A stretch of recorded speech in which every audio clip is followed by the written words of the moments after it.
Begin the current Daf Mesech Nedarim Daf Nun Vav. We begin at the top line of the oven. We begin the theme of the previous Daf from the previous Mishnayos, previous Parakim even. When you take a neder from a certain term, what is included in that terminology? This corresponds to today's Daf. Something that's discussed in today's Daf, like we mentioned, how to understand various terms specifically as used in the Nedarim. We don't really care necessarily as it applies in other contexts. We want to know specifically what does the person have in mind. And some of those are hanoidim nabayis, some of things are neder from a bias. What's included in the bias? Does that include also the upper story? Hanoidim in the mita, take a neder from a bed. What is a mita? What type of bed does that include? Does it include a dargish? Hanoidim in the ear. Someone takes a neder from a city. What's included in the city? The city has limits. It has a tchum. It has an ibur. It has an extension. What's included? Some of the terms that comes in today's daf are sudas havra, which is the meal that a mourner eats, the first meal which is fed to them by someone else. Kfis amita, turning over the bed, which we actually, our custom is not to do that anymore. Hezger beis hamitzaira, which is by the house of the mitzayra that has to be quarantined, has to be closed off regarding where the kohen is supposed to be when he's doing that. Could he be by the doorway or not? So begin the current daf nun bam ma'al. We begin at the top of the oven, where the Mishnah says hanoidim nabayis. Someone takes a neder from a bayis. So muta ba'aliyah, he's permitted in an upper story. The Meir says that the aliyah is not included. According to him, it's not included in the bayis. The sages, they say aliyah b'chlal bayis. They say that the upper story is included in the bayis because they hold that aliyah is included in bayis. But they agree that hanoidim in aliyah, if someone takes a neder from the aliyah, so then muta bayis, he's going to be permitted in the bayis. So it says, meaning because that would not include, aliyah would not include a bias. A bias would include aliyah, but aliyah would not include a bias. Says the Gemara, man Tanus. Now based on this, the Gemara asks the following question. Who is the Tana that we learned in the Brisa that it says beves? It says by nigi batim, when a house has a nega, it says beves eretz achuzastim, in the house of the land of your achuz, of your inheritance. So that says the Brisa is l'rabes es hayitzia, includes, the English translation is a veranda. But that's the girsa in the Neschayis, says the Ran. But Taisa says not to have the girsa. Why? Because Torah we see the opposite. We say bikidos habayis, the walls of the house, and the drush is v'loy bikidos hayitzia, and on the walls of the veranda, which is another extension of the house. So therefore, he brings from Moshe bar Shnira that not to have the girsa yitzia, ela tzavua. In other words, if the house is dyed in any types of colors, and that we have to include. Why would you have to include if the house is colored or painted? Because you would have thought to say to learn out from the Negoyim of Begadim, which another category of Negoyim, which actually, if it's dyed, it's actually not mitame Begadim. Why not? Because it says Tzemer Pishtim, which, just like Pishtim is something that didn't change, so too Tzemer is something that didn't change. So you would have thought to say the same thing is regarding Nigei Batim. That's the Kamash Malan that we need a reboy to say that no, Beveis is going to include the Tzavua. Okay, be that as I made, the main question we have is from the next Rasha. It says beveis l'rabes es haliyah, to include the upper story. So who's the Tana of this brisa? So Mamchus says Remeir here. It's Remeir. Why is it Remeir? Because that's why you need a pasuk to include to have a riboy. Because when people normally speak, the aliyah is not included in bias. So according to Remeir, you need to have a drasha beveis to include the aliyah. Because says the Gemara. Because Rabban say, Ali b'chlal bias. It's included in the bias. Lama likra beveis l'rebuye. Why would I need a pasuk of beveis to come to include the aliyah if it's automatically included in the terminology of a bias? So that Rabbi Yomi says no. You could even see the Mishnah, the Brisa like Rabbanan. And still, by Yikra, you need a pasuk. Why would you need a pasuk? Because the Salkut that you would have thought to say, what's the words of the pasuk? It says beveis eretz achuzastim ksiv. It says the house of the land of your inheritance. Now the word eretz sounds like that beveis eretz is the machaba ba'arish shmei bias. What's called a bias in this context? If it's connected to the ground, aliyah halom machaba ba'ar. The upper story is not connected to the ground. Therefore, you would have thought to say it's not included in the halacha of nigei bayis. Kamash malam, that's what you needed to say beveis, which is a drasha to include also an aliyah. So it's not a right; it could be like both. Says the Gemara, okay, come on, now we bring in the Amarog teaching, and we want to know according to which opinion is Ula going. What does Ula say? He says like this: if let's say someone tells a buyer, he says, "Bayis beveis yani moichalam." A house in my house is I'm going to sell you. Says Ula, Mareu aliyah. He could show him, meaning if the seller wants to, he could tell the buyer, you know what I sold you? When I told you one of the rooms in my house I'm going to sell you, bayis bevesi, you know what I was telling you? I'm selling you an aliyah. I'm selling you the attic, the upper story, even though that's inferior. Everyone likes a ground floor apartment. But still, the yad lekech is otach taina. The buyer has the lower hand because he's trying to be mitzi from the meicher. He gets the lower hand. That's the halacha that Ula said. Says the Gemara the following diak. Oh, sounds like because what was the words he said? A house in my house is bayis can also mean room. A room in my house is I sold you. I'm a bayis stam. It didn't say bayis shebebeis. It just said bayis without specifying anything else. It would sound like Einar marei aliyah. He could not show him the upper story. Oh, Leimer Remehi. Let's say this teaching of Ula is going like Remeir, not like the Rabbanan. Because according to the Rabbanan, even if he doesn't say Bevesi, he just says Bayis Ani Meichalach, he'd be able to show him an upper story because according to them, Aliyah is included in Bayis. So therefore, seemingly the teaching of Ula is specifically like Remeir. And that says the Gemara, no, Afilatema Rabbanan. You could even say it's going like Rabbanan. My aliyah, and now based on this interpretation, the Gemara is going to have like a 180 about what it actually means. Aliyah actually means to say ma'ula shebabatim. Aliyah we're not translating as the upper story. Aliyah could also mean the highest, the best, the highest quality. And this is what Ula was saying. Mareyu aliyah was not forcing the lekeach, it's forcing the meicher. Since he said bayis bevesi, it means my house of my houses, the creme de la creme. He has to select the best one. Oh, that's specifically if he said bayis bevesi. But if he just said bayis stam, then no, you wouldn't have to give him the best one. Then you could give him even the inferior one. And yes, most definitely then it could be like Drabanan, and then you could even give him the attic. Which the Ram just points out, seemingly this is not like the conclusion of the Gemara and Menachos of Kofkas base, but then he brings that maybe there is a way of resolving it. Al-Kabbalah, it's a very different interpretation, and therefore it could be even like Rabbanan, because Ma'areu Aliyah, the way the Gemara is answering, is not saying you show him the attic. Bayis Bevesi is, the Meicher has to give him the best quality one, because Bayis Bevesi says, this is my best, this is my house of my houses. If not, then you could show him even your most inferior, which again, according to Rabbanan, would mean the attic, and never could be even like Rabbanan. You know, I'll look at the next Mishnah. Continue on this theme. Hanoidir min amita. Someone takes another from amita, from a bed. So muta bedagish, which will explain the Gemara, what exactly does that mean? That's Divrei Meir. Again, Meir says not everything is included in the terminology. Like we said, the first halacha of Minabais, he says Ali is not included. You're also a dargish not included. However, they say no dargish b'chalamita. The dargish is included in the category of a bed. Now, everyone agrees, like we said in the previous Mishnah, when you take the thing that might be included, but it's its own specific, I know you did that dargish, which is a type of a kad, then mutabamita, you'd be permitted. That's not including your net, is not going on every type of a bed. Says the Gemara, my dargish. What is a dargish? So Ula says it's arsa de gada. It's the word gada means mazel, and arsa means bed. The custom was that he would actually make a bed for mazel in the house. It was like some type of these good omen things. So it was a bed of good luck. Now, the Amr Le Rabban Ula, so the rabbi said to Ula, who said this interpretation, what do you mean? If that's what dargish means, what does it mean in Mishnah and Masechta Sanhedrin that says Kishay Ma'avir Noisai, when they would do the Sudas Havra for the king who had a situation of mourning, and they would give him the first meal to eat, which is called the Sudas Havra. So it says that Kol Ab Mesubin al Ochitz, so all the people would recline on the ground. And the king would be sitting on the dargish.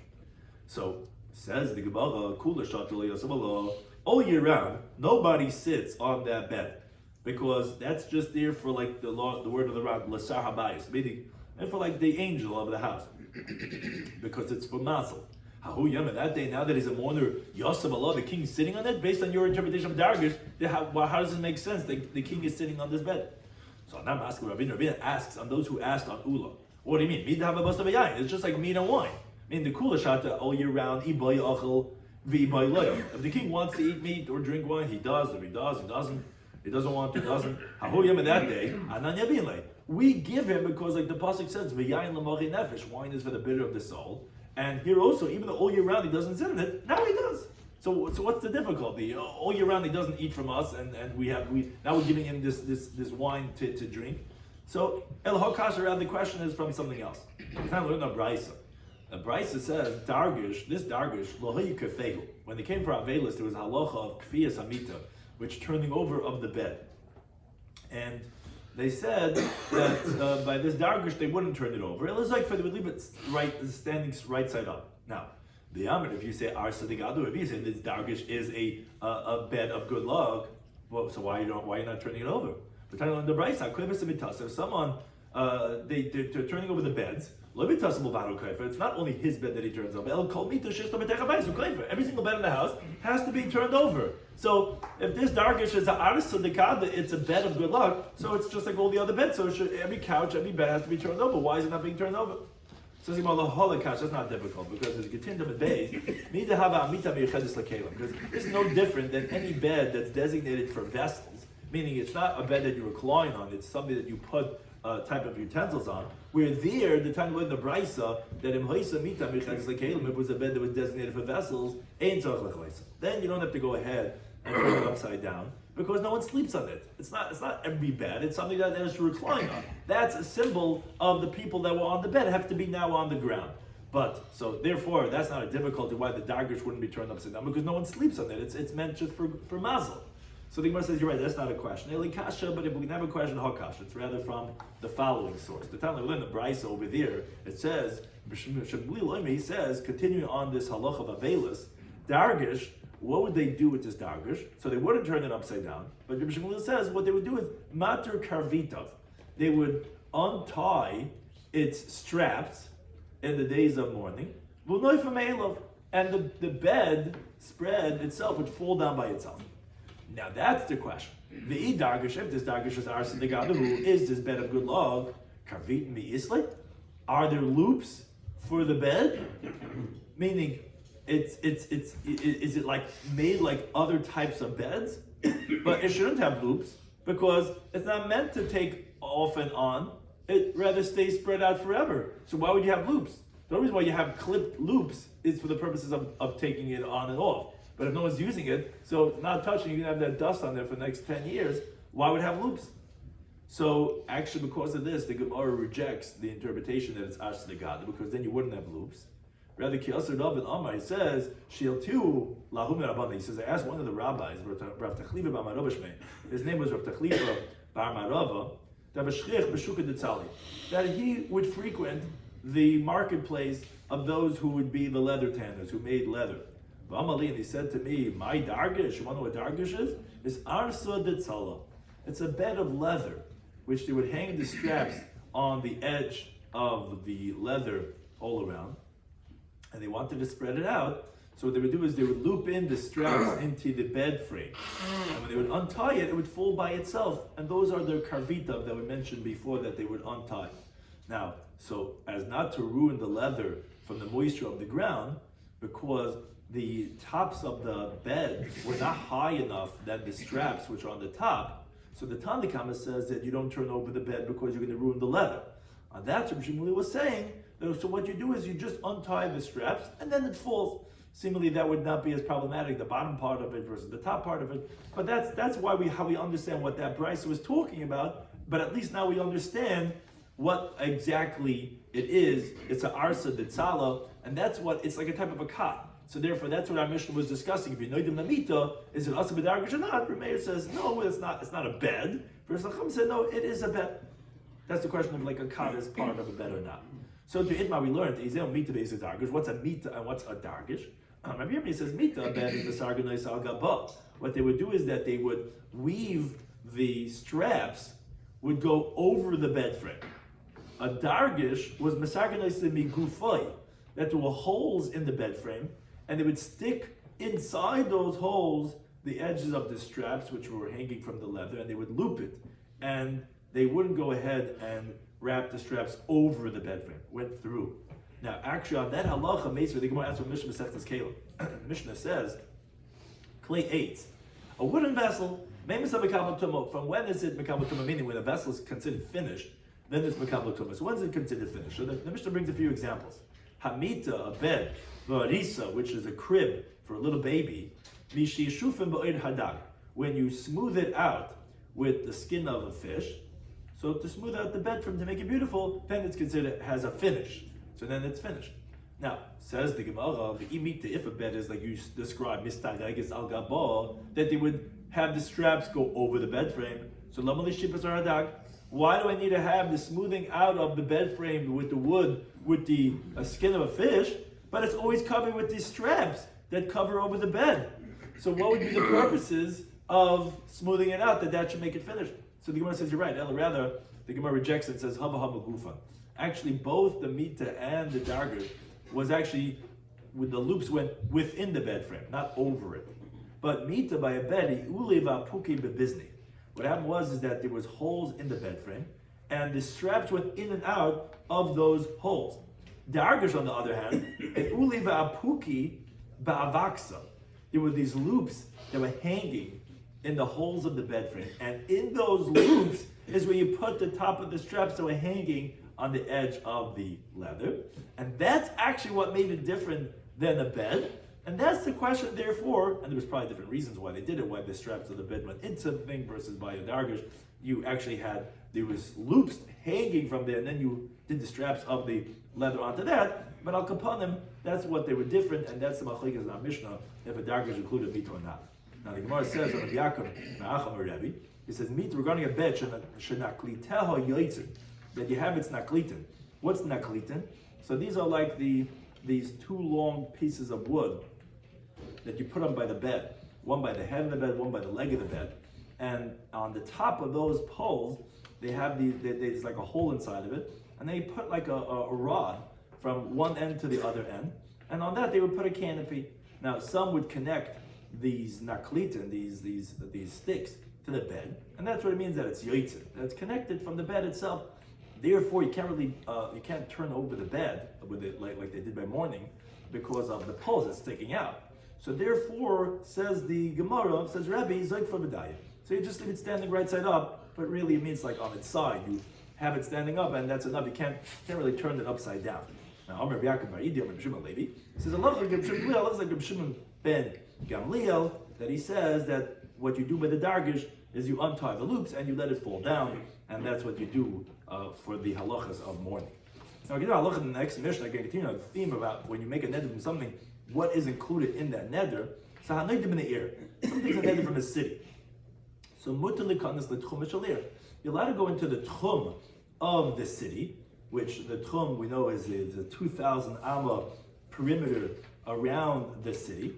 That's not included in the neder itself. That's the 2,000 amas within the city. Now, but you're not allowed to go into, as you see here by the picture that it describes the ibur is within 70 amas a little bit around the city that's actually becomes part of the city itself. So that you're not allowed to go into that ibur, because up until the tchum, that's not considered, as Tais explains, part of the city. But the ibur is considered, has the name of the city. Yeah, it's tchum shalir, but it's not the city itself. Whereas the ibur is the pregnancy of the city. It's the extension of the city, and therefore that would be forbidden to go into. Now, now, and this is the Mishnah contrasting. But if someone takes a neder from a house, then you're not allowed to go from where the door closes, from the doorstep and inside. But what's beyond the door, where the door closes, then even by the doorstep would be permitted. And well, like it sounds like that the Mishnah is contrasting is that's not like Ibur Ha'ir. Ibur Ha'ir is like the extension of the city, so even though it's not part of the city itself, it's going to be forbidden. Contrast to a house, where the door closes, that's where it closes. Even if like you're on the doorstep, beyond where the door closes, then that would not be included in the bias, and that would be permitted from the neder. Now, says the Gemara, Manala on the Ibur de Masa, from where do we know this concept that the extension of the city is kamasadama, is considered like ear? If you take a neder from ear, it includes the Ibur Ha'ir too. So maybe it says, because Amakhalapa says in Yeshua, it says, when Yeshua was in Yericha, etc. And the question is, my Yericha, what does it mean there in that context that Yeshua was in Yericha and is talking about, when he was in Yericha? If it means that Yeshua was literally in Yericha, how could that be? Because the pasuk says right in the next parak, it says Yericha Segedes Mushagedes. Yericha was closed up, no one was able to get in there. So obviously Yeshua is not in Yericha itself. Rather, obviously he was within 70 amas and a little bit of the city of Yericha, that's where he was. And therefore, we see in the pasuk still considered like as if he's in Yericha. Obviously, the Ibur Shalir is considered part of the city itself. Says the Gemara, Ema, why did you say Afil B'Tchuma? That even the Tchum is also part of the city itself. Says the Gemara, no, because we said B'Tchum, it says by the Tchum and by Midbar. It says, you can measure beyond the city. That's actually we learn that the halachas of Tchum from the Levium to say about what the Uri Levium, the perimeter around the city. You can measure from beyond the city. Obviously, the Tchum Eir is called Chutz Le'ir, and it's not considered part of the Eir itself, and that's why the Mishnah makes such a differentiation. Now we learned in the Mishnah that, but Hanoidim and Abayit, some things in Neder from the house, in Asel and Agav Lefnim.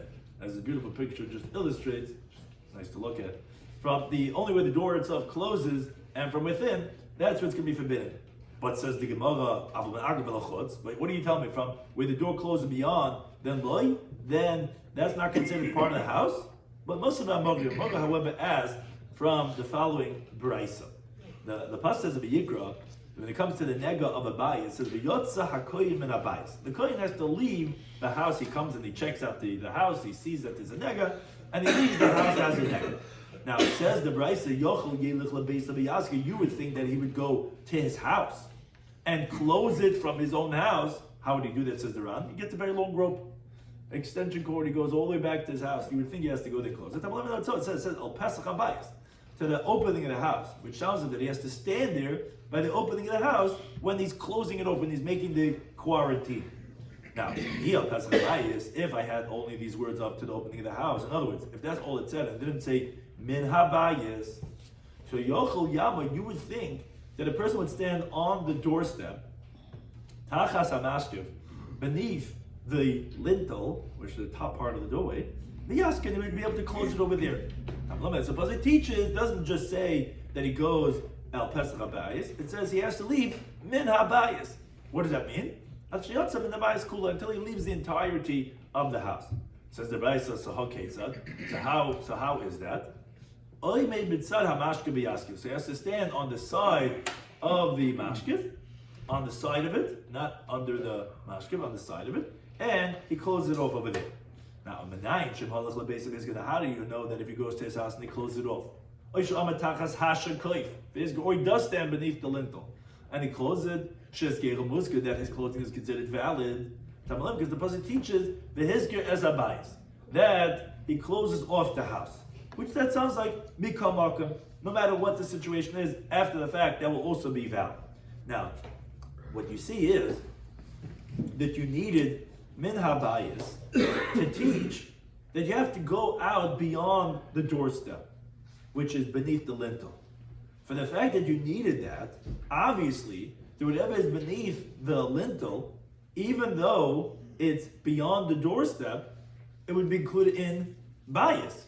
So the Gemara is asking, seemingly you see, mina agav v'lechutz, if it's beneath the mashkif, would be included in the bias. And you told me that no, it's only mina agav v'lefnim that's considered part of the bias. Says the Gemara, shani gabi bias of, as the Girsha should say, hamanuga, the halacha of a house with a nega is different. Why is that different? Because the chsiv, it says in the pasuk, min habayis, from the house, which teaches you at shiyotzer min habayis kula until you leave the entire house. So since the Torah wrote min habayis, extra word, that's coming to include another yitziyah of further going out, which is that you left the entire area beneath the lintel. Because if it didn't say min habayis, if it only said el pesach habayis, the kohen went out to the opening of the house, I would have said you're right, that you could stand beneath the mashkif and close it, even though it says v'yatza, because min ha'agav l'chutz is like l'chutz. But, and because like we're saying, here it's only because it says min ha'bayis, so therefore I would have thought that it's different. That's why over here it's different. But generally, yes, min ha'agav l'chutz is kol l'chutz, and min ha'agav l'chutz is kol l'chutz, I think to any time.